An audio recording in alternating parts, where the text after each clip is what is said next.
Assalamualaikum warahmatullahi wabarakatuh. Di sini saya akan mempresentasikan tugas UAS mata kuliah manajemen risiko tentang manajemen risiko kredit.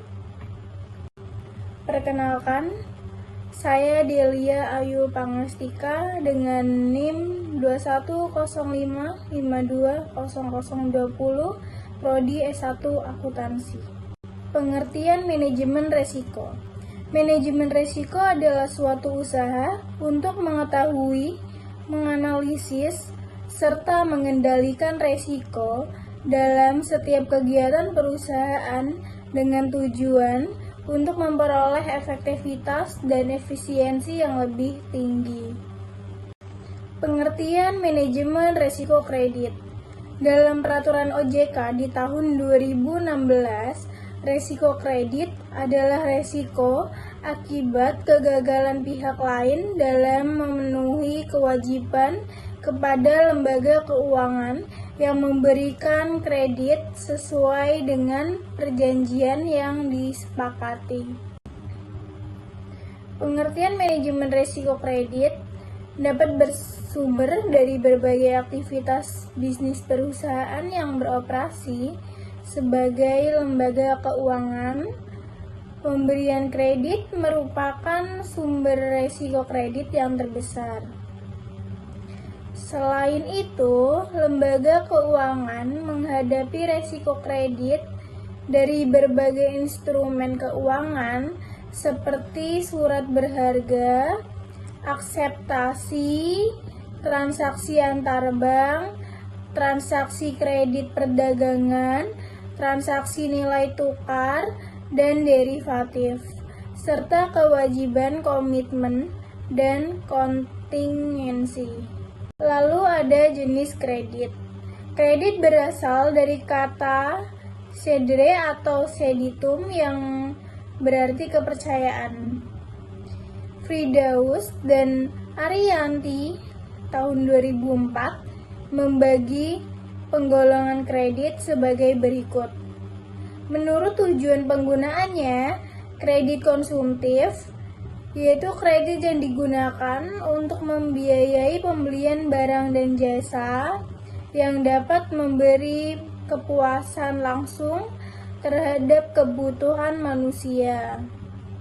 Lalu ada kredit produktif, di mana kredit yang digunakan untuk tujuan produktif dapat menimbulkan faedah karena bentuk tempat, waktu, maupun kepemilikan. Lalu ada jenis kredit. Menurut jangka waktunya, kredit jangka pendek yaitu kredit berjangka waktu maksimal 1 tahun. Biasanya kredit ini cocok untuk membiayai kebutuhan modal kerja. Lalu ada kredit jangka menengah, yaitu kredit berjangka waktu 1 tahun sampai 3 tahun, misalnya pembelian mesin ringan. Lalu ada yang ketiga yaitu kredit jangka panjang, yaitu kredit yang berjangka lebih dari 3 tahun, misalnya ada kredit kepemilikan rumah. Ada jenis kredit menurut jaminannya, yaitu kredit tidak memakai jaminan atau unsecured loan, kredit yang diberikan atas kepercayaan aja. Lalu ada kredit dengan jaminan secured loan, dengan jaminan kebendaan yang berwujud maupun jaminan tidak berwujud. Lalu tujuan manajemen risiko kredit.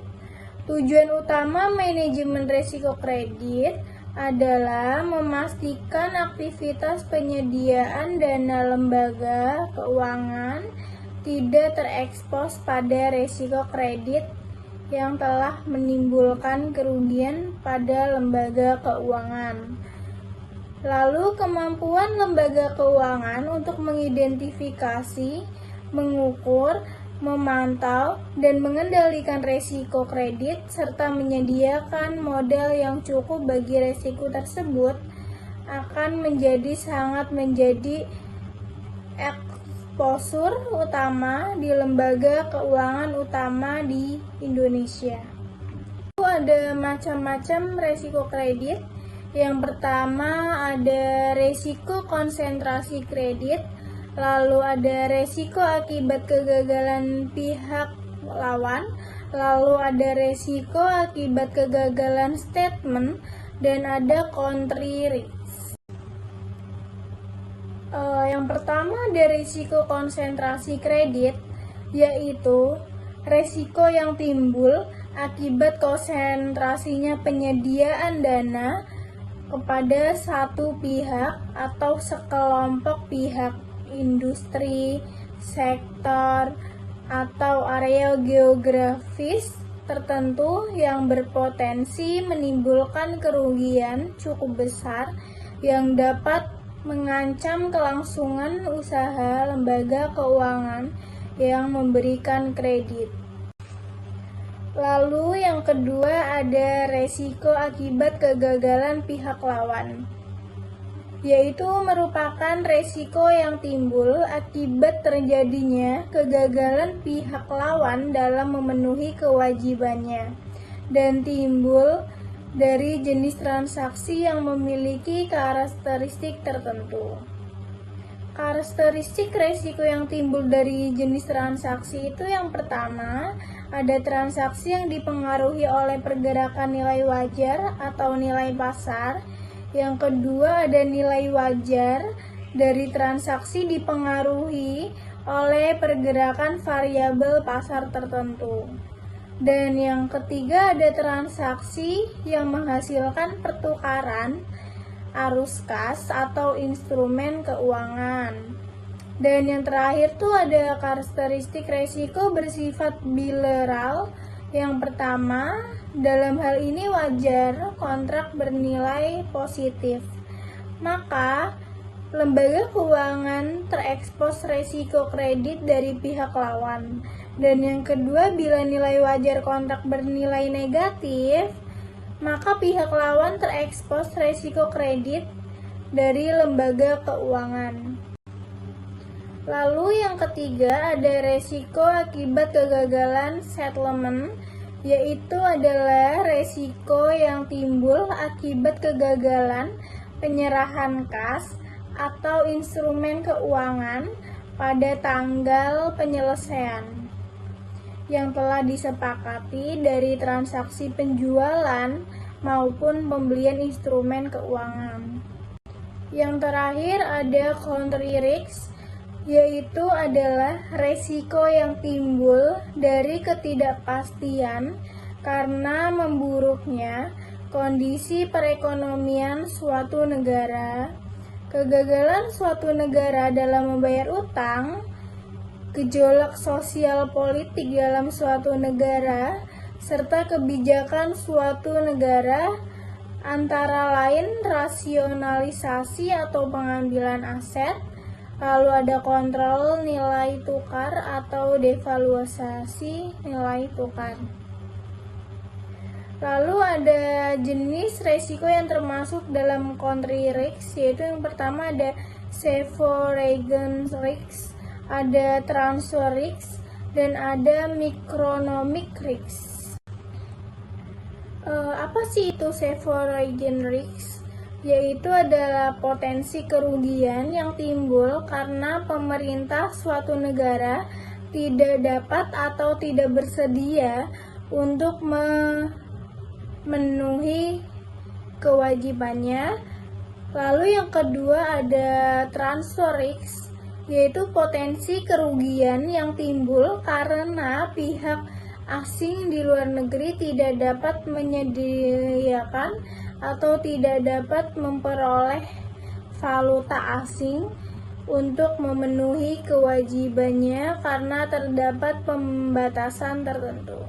Dan yang terakhir itu ada macroeconomic risk, yaitu potensi kerugian yang timbul karena pihak asing di luar negeri tidak dapat memenuhi kewajiban akibat perubahan kebijakan ekonomi di negaranya, seperti suku bunga yang bertujuan untuk stabilitas nilai mata uang.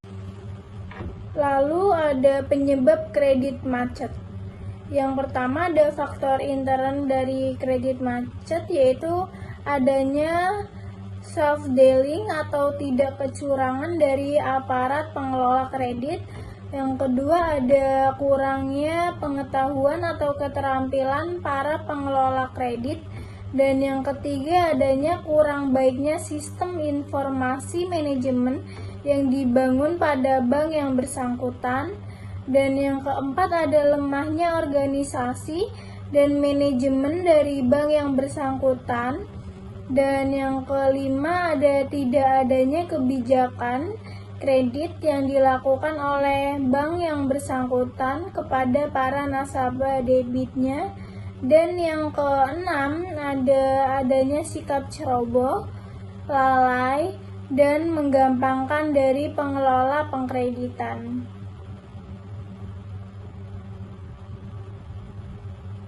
Lalu ada dari faktor ekstern atau dari faktor luar, yaitu yang pertama itu ada kegiatan perekonomian makro atau kegiatan politik atau kebijakan pemerintah yang di luar jangkauan bank untuk diperkirakan.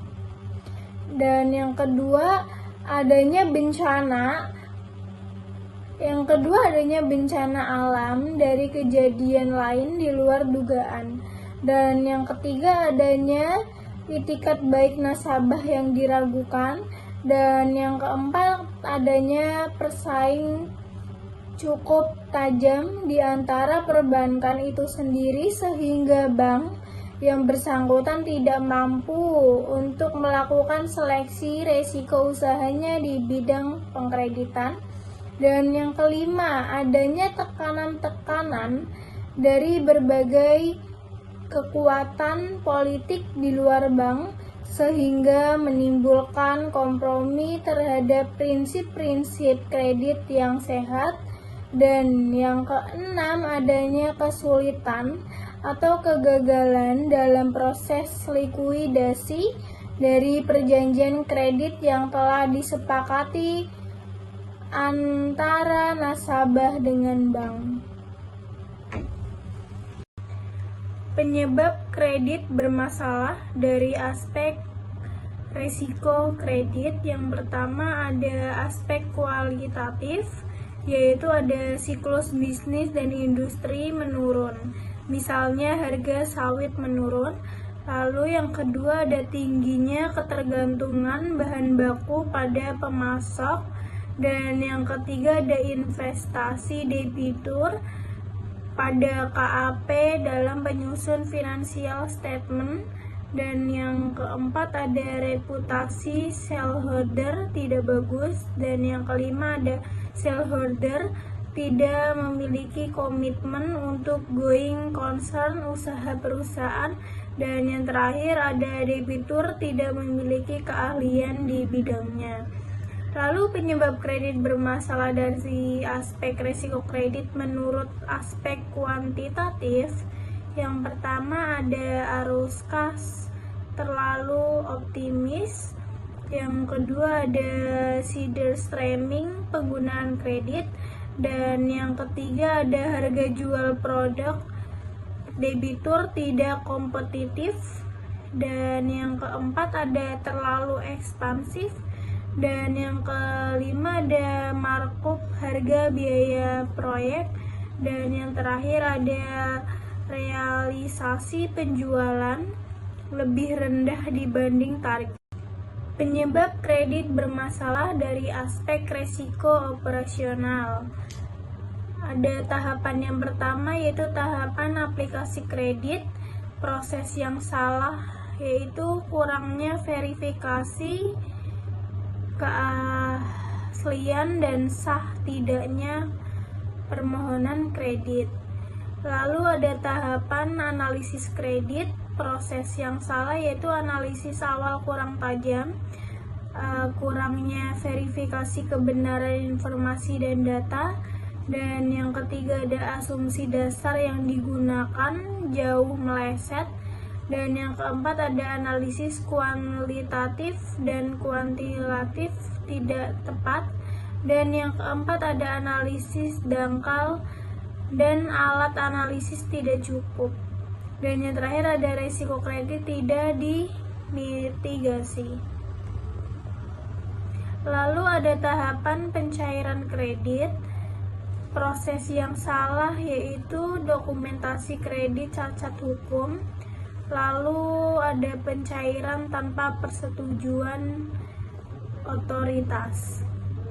Dan yang tahapan keempat yaitu pemantauan kredit, yaitu proses yang salahnya yaitu covenanted kredit tidak dipantau dengan baik, dan ada jaminan belum diasuransikan, dan ada kunjungan rutin tidak dilakukan. Penerapan manajemen risiko kredit. Penerapan manajemen risiko kredit di perusahaan mencangkup yang pertama ada pengawasan aktif dewan direksi dan komisaris, dan yang kedua ada kebijakan dan prosedur manajemen serta penetapan limit, dan yang ketiga ada proses identifikasi, pengukuran, pemantauan dan pengenalan risiko, dan yang keempat ada sistem pengendalian intern. Pengawasan aktif dewan direksi dan komisaris. Kewenangan dan tanggung jawab direksi dan dewan komisaris. Yang pertama, direksi bertanggung jawab agar seluruh aktivitas penyediaan dana dilakukan sesuai dengan strategi dan kebijakan risiko kredit yang disetujui oleh dewan komisaris.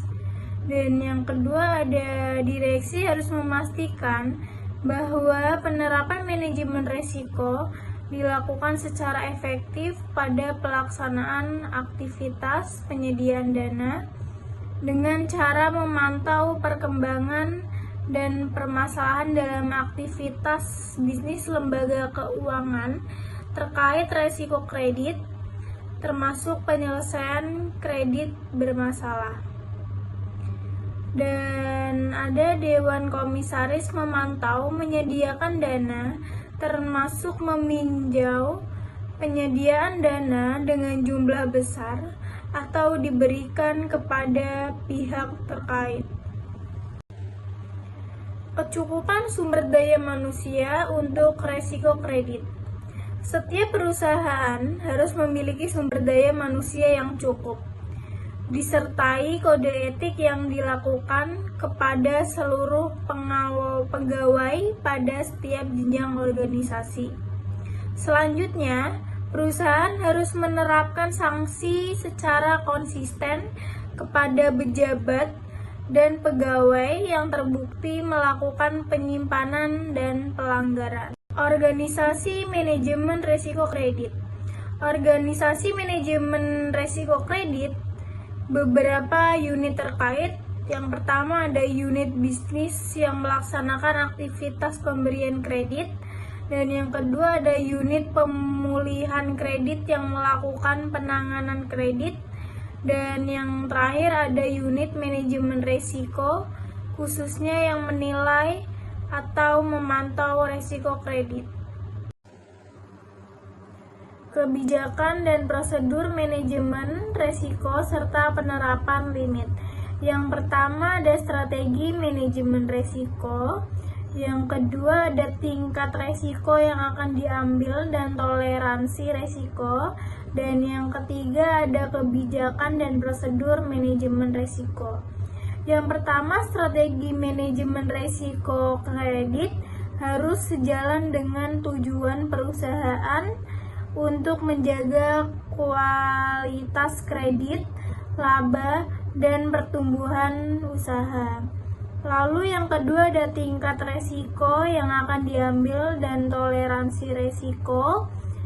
Itu perusahaan harus menetapkan limit risiko Resiko kredit sesuai tingkat resiko yang diambil, toleransi resiko, dan strategi korporasi. Dan yang terakhir ada kebijakan dan prosedur manajemen resiko.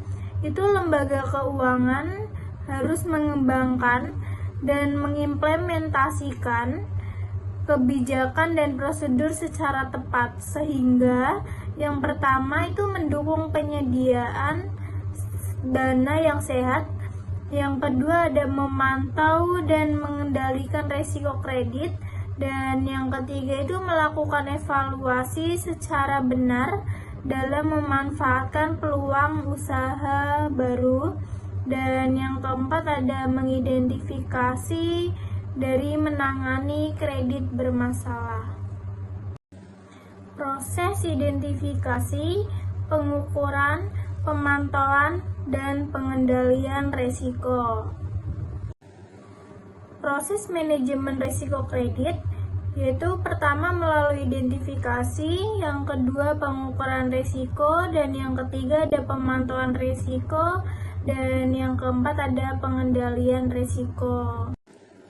Yang pertama ada identifikasi risiko kredit, yaitu sistem untuk melakukan identifikasi risiko kredit harus mampu menyediakan informasi yang memadai mengenai komposisi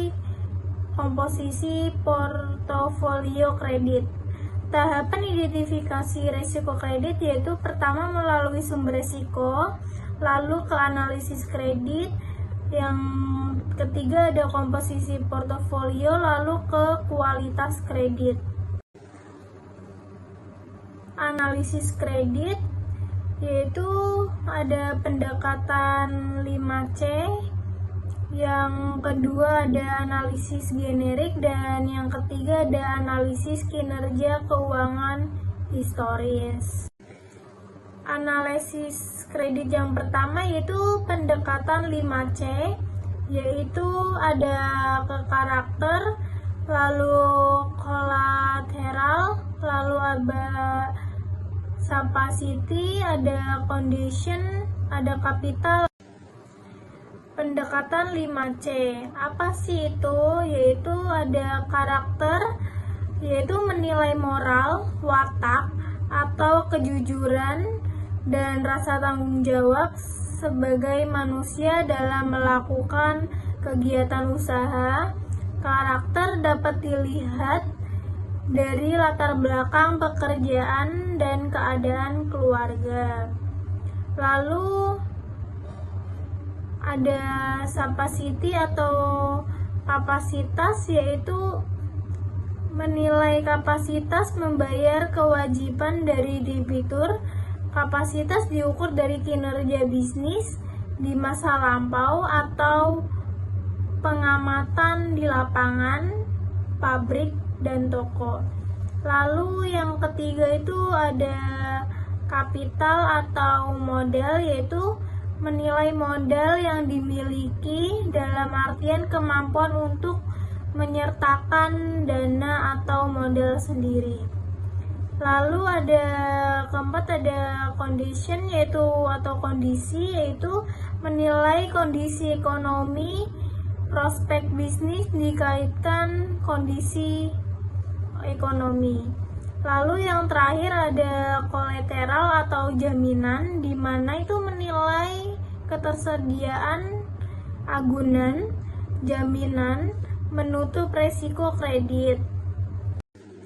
Lalu yang kedua ada analisis generik atau Banker Association Forex Management 2012 memberi beberapa faktor pertimbangan dalam persetujuan kredit, yaitu yang pertama ada tujuan kredit dan sumber pembayaran, yang kedua ada profil resiko debitur, terdiri kinerja historis industri tempat debitur menjalankan usaha. Lalu yang ketiga ada kemampuan bisnis debitur dan kondisi sektor ekonomi. Lalu yang keempat ada analisis pemasaran dan aspek teknis dasar menentukan asumsi proyeksi keuangan. Dan yang kelima ada analisis keuangan. Lalu yang terakhir ada aspek legal dan agunan untuk menentukan persyaratan kredit. Lalu ada analisis kinerja keuangan historis, analisis rasio keuangan, dan yang kedua ada analisis vertikal, dan yang ketiga analisis horizontal. Yang pertama tuh tadi kan analisis rasio keuangan itu ada berupa model terstandarisasi dan sistem peningkatan internal. Analisis itu terdiri atas rasio likuiditas, lalu ada rasio leverage, lalu ada rasio aktivitas, dan rasio profitabilitas. Lalu yang kedua ada analisis vertikal, yaitu analisis laporan keuangan dalam satu periode tertentu dengan cara membandingkan pos yang satu dengan yang lain. Perbandingan itu dilakukan menggunakan presentase di mana salah satu pos ditetapkan sebagai patokan 100%. Lalu yang terakhir tuh ada analisis horizontal, yaitu analisis dengan membandingkan pos-pos laporan keuangan untuk kedua periode guna mengetahui tren dari waktu ke pengukuran resiko kredit. Sistem pengukuran resiko kredit harus mempertimbangkan yang pertama ada karakteristik setiap jenis transaksi yang terekspos resiko kredit.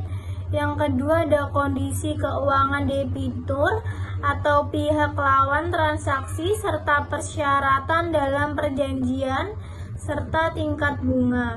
Lalu yang ketiga ada jangka waktu kredit dikaitkan dengan perubahan potensial yang terjadi di pasar. Dan yang keempat ada aspek jaminan, agunan atau garansi. Dan yang kelima ada potensi terjadinya gagal bayar. Dan yang terakhir ada kemampuan lembaga keuangan untuk menyerap potensi kegagalan.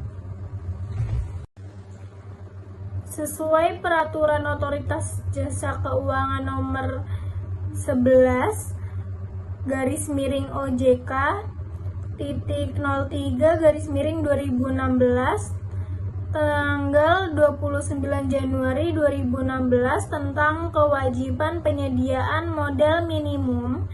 Ada dua model pengukuran resiko kredit, yaitu yang pertama ada pendekatan standarisasi, lalu yang kedua ada pendekatan berdasarkan internal rating.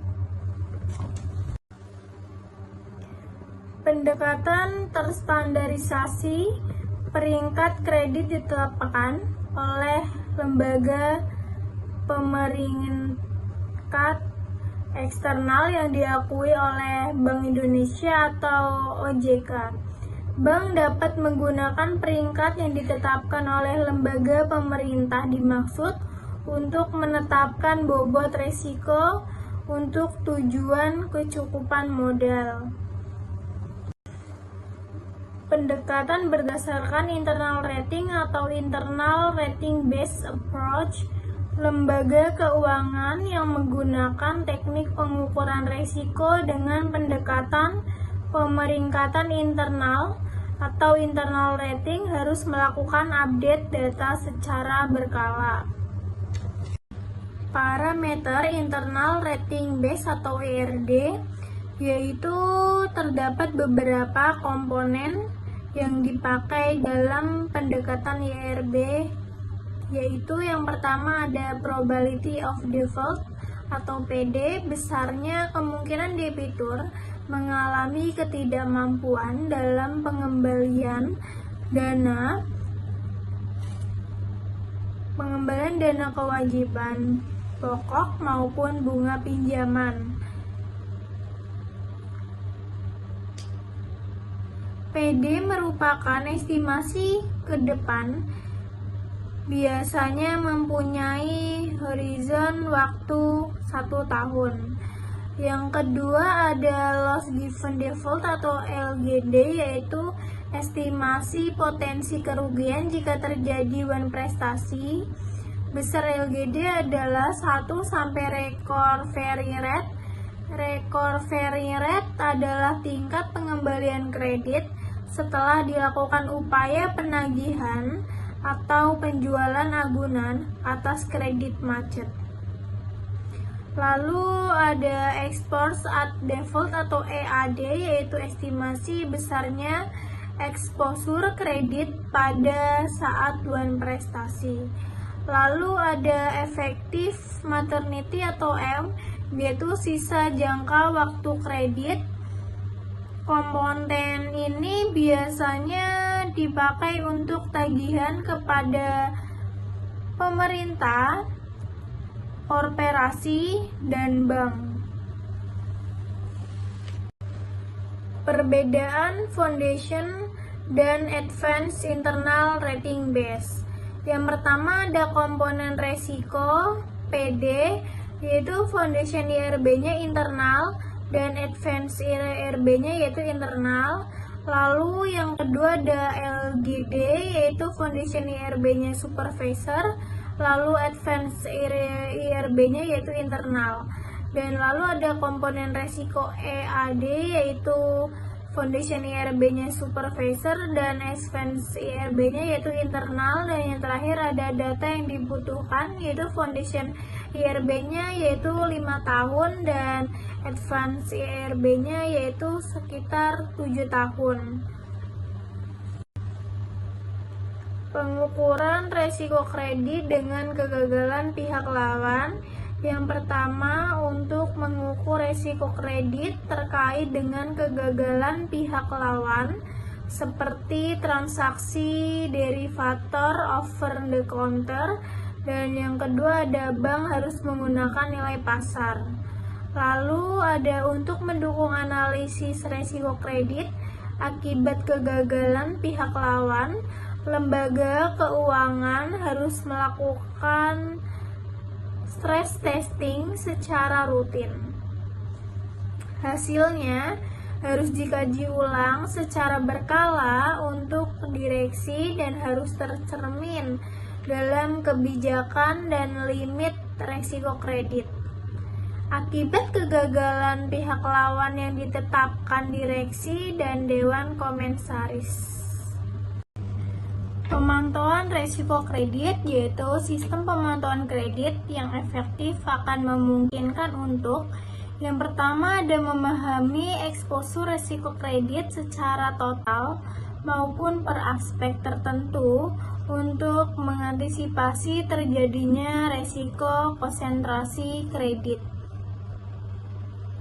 Antara lain per jenis transaksi pihak lawan, yaitu lalu ada lapangan usaha, sektor industri, atau per wilayah geografis.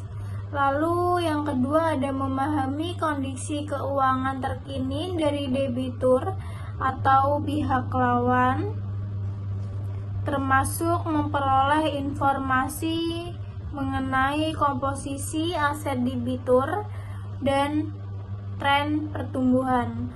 Lalu yang ketiga ada memantau kepatuhan terhadap persyaratan yang ditetapkan dalam perjanjian kredit atau kontrak transaksi lainnya. Lalu yang keempat ada menilai kecukupan agunan secara berkala dibandingkan dengan kewajiban debitur atau transaksi pihak lawan.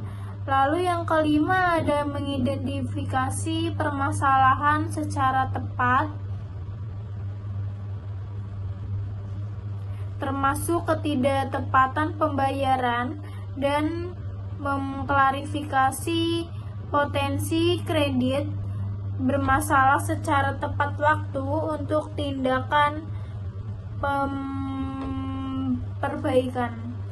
Lalu yang keenam ada menangani dengan cepat kredit bermasalah, dan yang ketujuh ada mengidentifikasi tingkat resiko kredit secara keseluruh maupun per jenis aset tertentu, dan yang kedelapan ada memantau kepatuhan terhadap limit dan ketentuan lainnya terkait penyediaan dana, termasuk limit resiko konsentrasi kredit, dan yang terakhir ada pengecualian yang diambil terhadap penyediaan dana tertentu.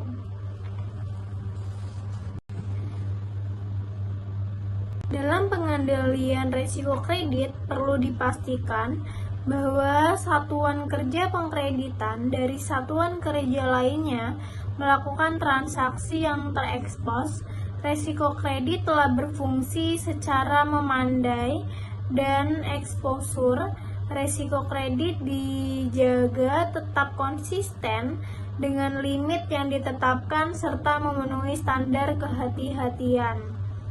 Pengendalian resiko kredit dapat dilakukan melalui beberapa cara, antara lain mitigasi resiko, pengendalian posisi dari resiko portofolio secara aktif, penetapan tingkat kewenangan dalam proses rencana tahunan lembaga keuangan. Penetapan tingkat kewenangan dapat proses persetujuan, penyediaan dana, dan analisis konsentrasi secara berkala paling sedikit 1 kali dalam setahun. Lembaga keuangan harus memiliki sistem yang efektif untuk mendeteksi kredit bermasalah. Selain itu, harus memisahkan fungsi penyelesaian kredit bermasalah bermasalah tersebut dengan fungsi yang memutuskan menyalurkan kredit. Setiap strategi dan hasil penanganan kredit bermasalah dicatat dan dibukukan, yang selanjutnya digunakan sebagai input untuk kepentingan satuan kerja yang berfungsi menyalurkan atau mengstrukturisasi. Lalu ada penyebab kredit macet. Yang pertama ada faktor intern dari kredit macet, yaitu adanya self-dealing atau tidak kecurangan dari aparat pengelola kredit. Yang kedua ada kurangnya pengetahuan atau keterampilan para pengelola kredit. Dan yang ketiga adanya kurang baiknya sistem informasi manajemen yang dibangun pada bank yang bersangkutan. Dan yang keempat ada lemahnya organisasi dan manajemen dari bank yang bersangkutan. Dan yang kelima ada tidak adanya kebijakan kredit yang dilakukan oleh bank yang bersangkutan kepada para nasabah debitnya. Dan yang keenam ada adanya sikap ceroboh, lalai, dan menggampangkan dari pengelola pengkreditan.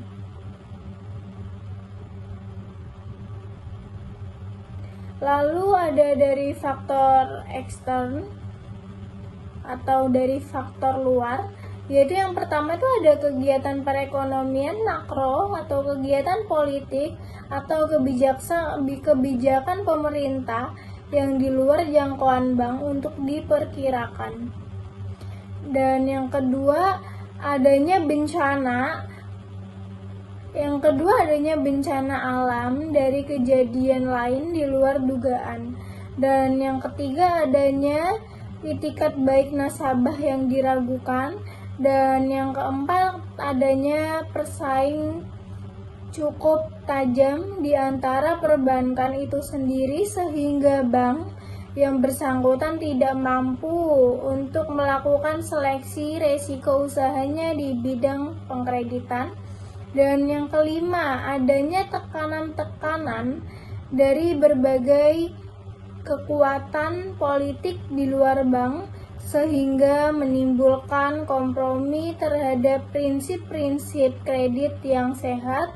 Dan yang keenam, adanya kesulitan atau kegagalan dalam proses likuidasi dari perjanjian kredit yang telah disepakati antara nasabah dengan bank.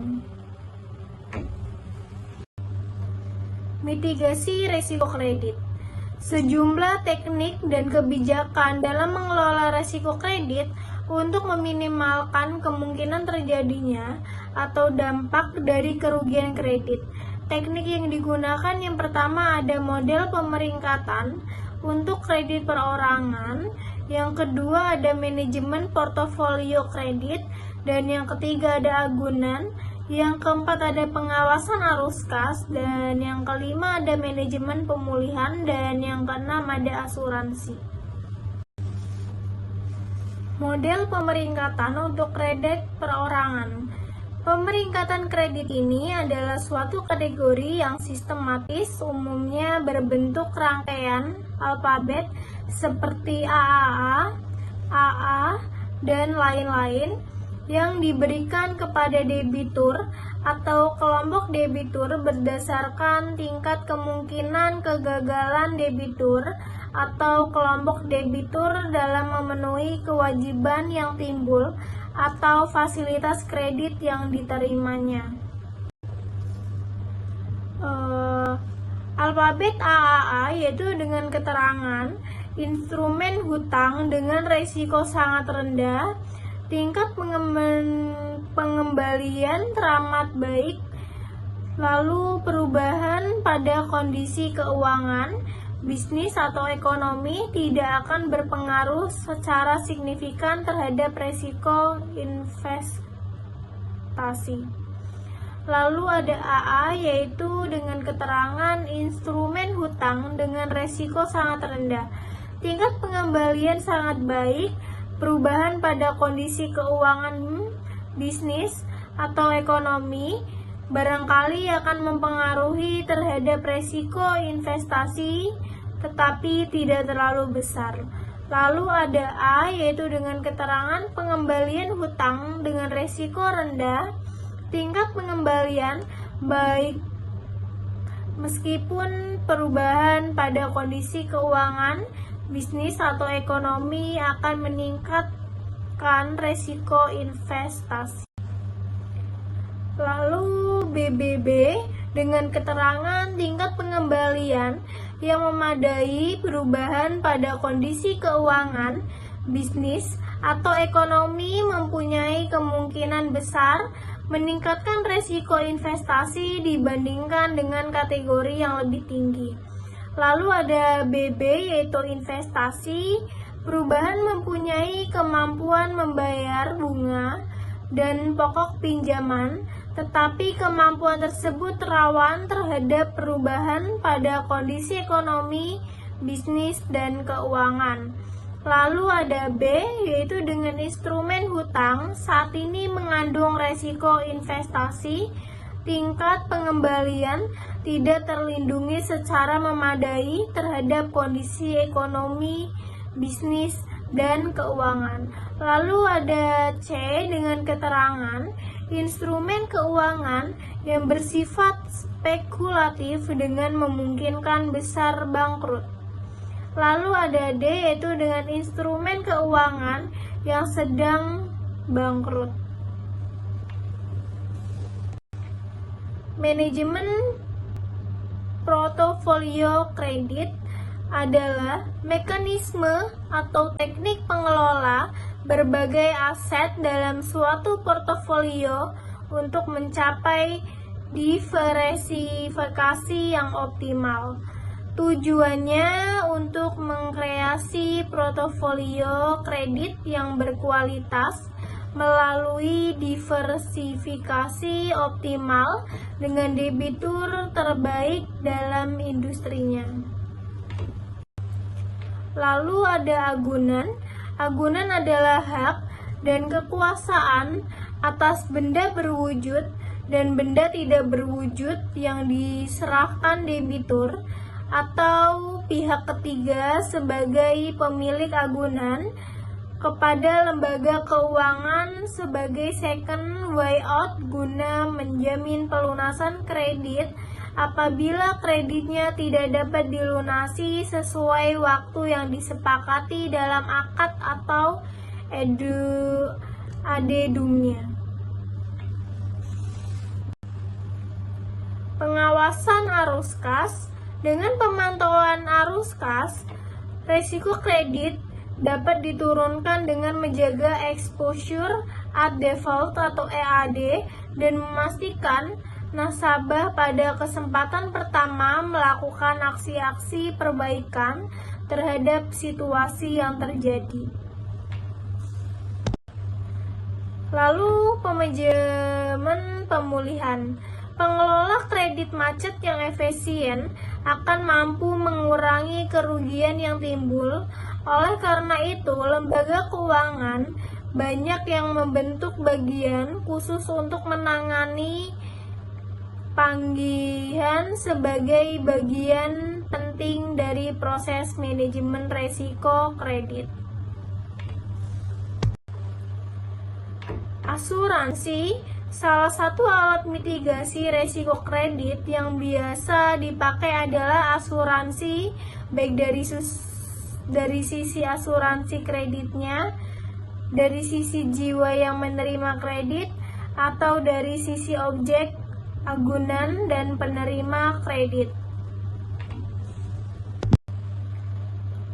Proses identifikasi, pengukuran, pemantauan, dan pengendalian kredit yaitu sistem informasi manajemen risiko kredit, yaitu harus mampu menyediakan data secara akurat, lengkap, informatif, tepat waktu, dan dapat diandalkan mengenai jumlah seluruh exposure kredit peminjam, individual, dan pihak lawan transaksi, portofolio kredit, serta laporan pengecualian limit risiko kredit agar dapat digunakan direksi. Proses identifikasi, pengukuran, pemantauan, dan pengendalian kredit yaitu sistem informasi manajemen risiko kredit, yaitu harus mampu menyediakan data secara akurat, lengkap, informatif, tepat waktu, dan dapat diandalkan mengenai jumlah seluruh exposure kredit peminjam, individual, dan pihak lawan transaksi, portofolio kredit, serta laporan pengecualian limit risiko kredit agar dapat digunakan direksi. Sistem kaji ulang internal dilakukan oleh individu yang independen dari unit bisnis untuk membantu evaluasi proses kredit secara keseluruhan, menentukan akurasi peringkat internal, dan menilai apakah assessment office monitor kredit secara individual dengan tepat. Sebagai penutup, izinkan saya menyampaikan satu pantun sebelum mengakhiri presentasi ini. Nasi goreng rasanya gurih dimakan di Kota Batu. Kuucapkan terima kasih atas semua kasih dan perhatianmu. Demikian isi presentasi saya kali ini mengenai manajemen risiko kredit. Semoga apa yang saya sampaikan dapat bermanfaat bagi kita semua. Jika ada kekurangan, mohon dimaafkan. Saya Delia Yu Pangestika. Wassalamualaikum warahmatullahi wabarakatuh.